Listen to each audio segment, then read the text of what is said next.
थे जब आपकी शादी हुई, फिर आपने अपने काम को रख दिया, देखो वो भी से मुस्कुरा रहा है, उसको पता मैं क्या पूछने वाली हूँ, अपने Yes, काम को yes. रख दिया बैक बर्नर पे। तो कभी ऐसा दिल करता है कि यार मेरा करियर इतना था एंड आई वाज राइज पे था और बांधी और इतने अवार्ड्स भी नॉमिनेशंस मिली, और अब मतलब है कि आज मैं अब I am not working any more, मगर मुनीब आगे जा रहा है, कभी कभी कोई हसरत आती है कि मुझे काम कर वापस जाना है No. सेट पे? No, no. बिल्कुल कभी भी नहीं। एक्चुअली मुझे ऐसा लगता है कि शादी का जो 1 साल था ना वो थोड़ा टफ था, लेकिन शादी के फ़ौरन बाद अमल, फिर जब जो वो पीरियड भी था ना तब मैं सोचती थी, और मैं हमारी शुरू में ये बात होती थी कि यार मुनीम आई थिंक आई, इसलिए नहीं कि यार आई फील कि मैं हसद कर रही हूँ हाँ ऐसा कुछ नहीं है कि मिनाल काम कर रही है मुनीम काम कर रहा है, दे वर माशाल्लाह दोनों ने बहुत अच्छा काम किया, मेरी शादी के बाद मिनाल ने भी बहुत अच्छा काम बिल्कुल। किया। तो मुझे शुरू में बस ये फील होता था कि मेरी एक रूटीन थी कि मैं सुबह मुझे जाना है काम पे सारा दिन, फिर घर आएंगे and going out and working cameras, एक ग्लैमर वाली वो लाइफ थी ना, वो ब्रेक आ गया था।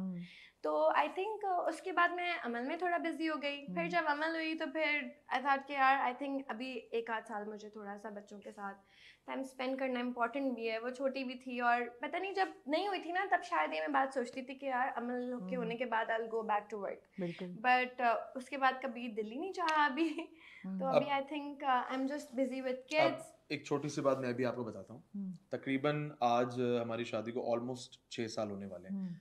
आज भी अगर एमन कहीं पे हम बाहर भी ट्रैवल करते हैं या कहीं पे भी हम जाते हैं ना, तो कोई पाकिस्तानी ऐसा नहीं है जो इसको नहीं पहचानता या इससे इसकी रिस्पेक्ट नहीं करता या इससे प्यार नहीं करता। तो वो चीज़ जो है वो मुझे लगता है कि काम ना करने की वजह से नीचे नहीं आई है बल्कि और ज़्यादा ऊपर गई है, और मैं इस पे बहुत ज़्यादा फख्र है मुझे इस बात पे, और मुझे बहुत अच्छा फील होता है जब फोर्स में भी एमन का नाम आया 2021 में आया था आई थिंक ना, 21 में जब आया 50 हाईएस्ट इन्फ्लुएंशियल एशियंस में आया था, किस में आया था, हाईएस्ट फॉलोड पीपल ऑफ सब कॉन्टिनेंट में इसका नाम आया।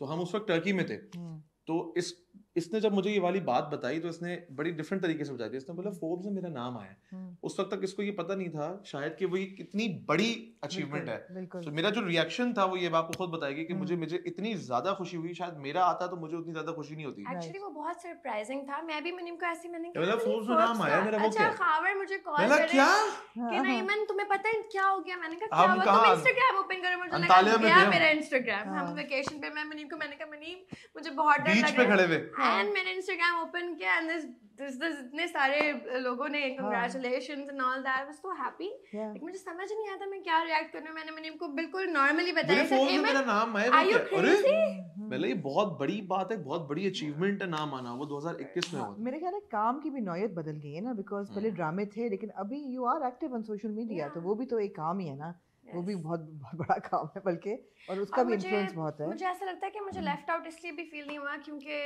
हमारे जो फ्रेंड्स हैं जो पहले थे उनसे हम अभी भी मिलते हैं। मुनीम मेरे घर में एक एक्टर, मुझे पता है एक लाइफ वो चल रही है, बट आई वुड से कि अगर कोई बहुत अच्छा कभी मुझे टाइम मिला और कोई अच्छी चीज़ ऑफर हुई तो व्हाई नॉट, आई थिंक बिल्कुल बिल्कुल, मतलब बहुत बहुत से लोगों को ये हो सकती है मिसकंसेप्शन के शायद मुनीब ने को नहीं अच्छा लगा या मुनीब ने रोका। एक्चुअली टाइमिंग बहुत ज़्यादा ऑफ है, मुझे ऐसा है, फील I होता है agree with कि you, बहुत absolutely. ज़्यादा बिल्कुल, आपको बिल्कुल. टाइम बाहर मतलब कट किया है, मैंने भी किया है, बहुत सारे लोग भी करते हैं, लेकिन आई डोंट थिंक कि मैं इतना ज़्यादा टाइम बच्चों से अभी मैनेज कर सकती हूँ। हाँ, आई एग्री 100% कि बच्चे जब छोटे हैं तो फोकस बच्चे ही होना चाहिए, इसमें कोई शक की बात नहीं है बिल्कुल भी, बिल्कुल।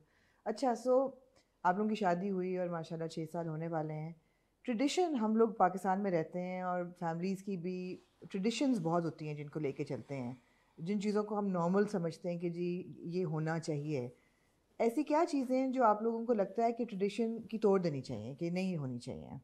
कहते हैं कि जी मर्द कमाए, बीवी घर देखे, बच्चे देखे, या अच्छा सवाल है आपका। ये तो ऐसी कौन सी चीज़ें हैं जो कि पुराने ज़माने की, जो कि अब हम कहते हैं कि ना ये ज़रूरी नहीं है ऐसा हो, इससे निकलना चाहिए? ट्रेडिशनल चीज़ें, एक सबसे चीज़ तो मैं आपको बताता हूँ वो ये है कि पहले ये बहुत ज़्यादा होता था कि बच्चों की परवरिश जो है वो सब आप सिर्फ जो है वो माँ पे छोड़ देते थे कि यार बच्चों की अगर परवरिश थोड़ी सी भी ख़राब हो रही है तो बेटा आपको ये एक बड़ा टिपिकल ताना मिलता था, इसकी माँ ने कुछ नहीं सिखाया, ड्रामों में भी ये बार बार माँ ने बात कुछ नहीं हाँ, सिखाया, बिल्कुल अभी तुम्हारी बिल्कुल माँ ने कुछ नहीं सिखाया। बिल्कुल तो आई थिंक ये जो एक स्टीरियोटिपिकल थिंग है कि जी सब कुछ जो बच्चे की परवरिश की जो जिम्मेदारी है वो माँ की है, और जो फादर की जिम्मेदारी है जस्ट टू प्रोवाइड हाँ। Funds and all. हम भी अपने घर के अंदर मेरा अपना ये ऑब्जेक्टिव होता है कि यार बच्चों की जो पढ़ाई है और बच्चों की जो परवरिश है उनको क्या किस तरीके से चलाना है, तो मेरी उसके अंदर काफी हद तक इन्वॉल्वमेंट है, बहुत हद तक, कि हम हर चीज बच्चों के लिए डिस्कस कर रहे होते हैं। हम ये भी डिस्कस करते हैं कि यार अच्छा अब हम बच्चों को जो है वो कहाँ घुमाने लेके जाएं, कहाँ लेके जाएं, कितने दिन हो गए हमारे बच्चे घूमे प्लान नहीं करते हैं उनके साथ, क्योंकि ऐसा है कि कभी अगर मैं बिजी हूँ, लेकिन मैं थोड़ा बिगाड़ता हूँ, ये मेरी थोड़ी सी भाई वो तो बनता है बहुत बनता ज़्यादा है बिगाड़ बनता गया है अभी मैं इमरान से भी अभी हमारी बात हुई थी, मैंने कहा मैम मुझे याद भी नहीं है कि वैक्सीनेशन करवाने में भी बच्चों की ना, मुझे होता है कि यार मनी प्लीज थोड़ा सा टाइम निकालो मेरे हाँ, साथ चले, हाँ यू नो, क्योंकि कहीं कहीं कहीं पे फादर्स की जरूरत है। और मतलब अगर अल्लाह ना करे कभी बच्चे बीमार होते हैं तो ये नहीं है कि मैं छोड़ दूं कि तो जाओ इतने शूट्स भी ले अपने जाओ। इतनी दफा वो किए हैं कि यार मेरी बच्ची बीमार अगले है। दिन मेरी शूट थी, रात में अमल की तबीयत बहुत ज्यादा खराब हो गई, शिद्दत में एक दिन अभी ऐसा हुआ था कि अमल की तबीयत बहुत ज्यादा खराब हो गई रात में, तो मुझे शूट कैंसिल करनी पड़ी कि यार नहीं मैं घर नहीं छोड़ूंगा, मैं बच्चे के साथ ही हूँ। जबकि ये क्या वो बोलते बहुत हैं ज्यादा बीमार हो गई थी, बहुत ज्यादा बीमार हो बहुत गई, ज्यादा तबीयत बीमार बहुत हो ज्यादा गई थी। खराब हो गई थी, रात में उसको बहुत तेज बुखार हो गया था, हम उसको इमरजेंसी भी लेके गए थे। हम्म, तो ये चीज जो है ना ट्रेडिशनल कि आप बिल्कुल ही छोड़ देते हैं माँ के ऊपर कि बस माँ पढ़ाए लिखाए सब कुछ वही संभाले, किचन की रिस्पॉन्सिबिलिटी आप छोड़ देते हैं कि यार खाना पकाना सारी चीजें। अब हमारे घर के अंदर किचन का ये सीन है कि मुझे मेरा बहुत दिल करता है जाने का, ये मुझे घुसने नहीं देती क्योंकि मैं गंद बहुत करता हूँ। बहुत ज्यादा। उस दिन अभी मुनीम का कोई ब्लॉग आया था जिसमें मुनीम ने कोई बर्गर्स बनाए थे, मैं उस दिन घर पे नहीं थी। अरे यार उस दिन वो जो हमारी बेचारी वो हमारी हेल्प डोमेस्टिक हेल्पर जो है ना हमारी, उसने सर पकड़ वो बोली बहुत मतलब कहती है आप ही आपको पता है भाई ने बहुत सारे जितने भी बर्तन थे ना उन्होंने सारे निकालिए। अच्छा वो जब बर्गर मैंने स्टार्ट किया ना खाना इफ्तार में, तो उसमें क्या वो चीज नहीं थी जो उस फ्रिज में अवेलेबल अच्छा यार कोई सब्जी कोई चिकन कुछ भी नहीं था, जो बिना डाल दिया, इवन द कॉर्न्स भी थे उस बर्गर में। ओके बस मैंने उसके अंदर फ्रूट्स नहीं डाले, वेरी गुड मेरा बस चलता तो बर्गर के अंदर चॉकलेट डाल देता, न्यूटेला मैंने कहा मुनीब अंडा उसके अंदर, कैप्सिकम उसके अंदर, sweet corn, olive, mushrooms, patty, सब कुछ तो डाल ये दिया। क्या बन गया आखिर में बर्गर? वो वाला था था बहुत बहुत अच्छा, मजा। था बहुत मजे का। असल में मेरी अपनी आदत है कि अगर आप मुझे 3-4 चीजें दे देंगी ना तो मैं मिक्स करके खाऊंगा। ओके तो आपने मतलब कहा बर्गर में जैसे हलीम और बिरयानी का कॉम्बिनेशन जो है सबसे पहले मैंने डिस्कवर किया था। यार आपको नहीं पसंद? नहीं आपने कभी ट्राई किया? नहीं तुमने कभी ट्राई किया? यार हलीम और बिरयानी का जो कॉम्बो है ना, तेजी सबसे पहले मैंने 10-12 साल पहले डिस्कवर किया था। फूडीज लग रहे हो सही वाले, मतलब है कि मैं तो देखती हूँ आजकल ब्लॉग में सब बड़ा कुछ बन रहा होता है इफ्तार में। मुनीब को तो बहुत शौक है कुकिंग करने का, हाँ। आप ना पूछें। अच्छा मैं जब दिन घर जा रही थी ना मैं कहते ओके नाउ अब मैं कुछ बनाऊंगा, मतलब मेरे घर से निकलते हुए मुनीब का डायलॉग होता है कि नाउ आई हैव। एक दफा हमने मटन लेग ट्राई की थी, याद है?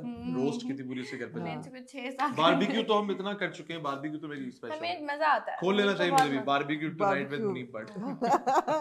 बट कढ़ाई तो बहुत मशहूर है ही ऑलरेडी, वो तो वैसे ही बहुत बहुत मशहूर है।